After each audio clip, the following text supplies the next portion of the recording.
Congress leader Supriya Shrinate expressed shock over Vice President Jagdeep Dhankar's abrupt resignation, noting that he had scheduled meetings and travel plans just days prior. She recalled Dhankar's earlier statement about retiring in August 2027 and pointed to a post by Prime Minister Modi acknowledging his service. Srinathe hinted at deeper political layers behind the move, saying the story has many characters, layers. She emphasized that anyone holding a constitutional post must be guided solely by the constitution, not political compulsions. मुझे नहीं पता उन्होंने क्यों इस्तीफा दिया, लेकिन मैं भी आपकी तरह हतप्रभ हूँ। उन्होंने आज मीटिंग रखी हुई थी, वो राजस्थान जाने वाले थे कल, और एकदम से यकायक उनको इस्तीफा देना पड़ा। उन्होंने शायद कभी थोड़े दिनों पहले कहा था कि वो 2027 अगस्त में रिटायर होंगे। क्यों ऐसा हुआ मुझे नहीं पता। एक बड़ा बेरुखा सा पोस्ट भी आया है प्रधानमंत्री की ओर से, लेकिन मेरा अपना मानना है कि इस कहानी में कई किरदार हैं और इस कहानी की कई परतें हैं और वो परतें अभी खुलेंगी। इस कहानी में एक बहुत बड़ा सबक भी है, और वो सबक ये है कि जब आप किसी संवैधानिक पद पर होते हैं तो आपकी ओनली गाइडिंग लाइट, आपकी पूरी निष्ठा सिर्फ और सिर्फ संविधान के लिए होनी चाहिए।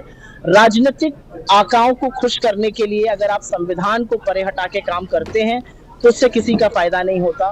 बड़े बेआबरू होकर वो निकले, और मुझे ऐसा लगता है कि देश के संविधान के साथ निष्ठा से काम करना इसका बहुत बड़ा संदेश है।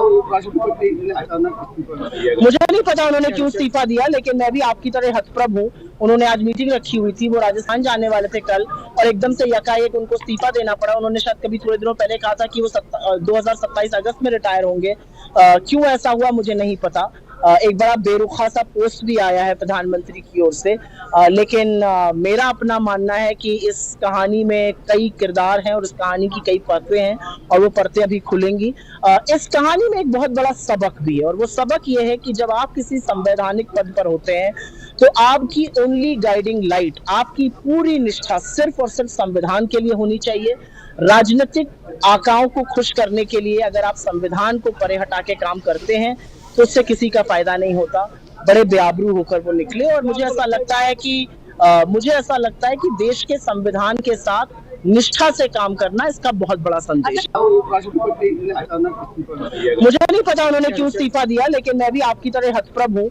उन्होंने आज मीटिंग रखी हुई थी, वो राजस्थान जाने वाले थे कल, और एकदम से यकायक उनको इस्तीफा देना पड़ा। उन्होंने शायद कभी थोड़े दिनों पहले कहा था कि वो 2027 अगस्त में रिटायर होंगे। क्यों ऐसा हुआ मुझे नहीं पता। एक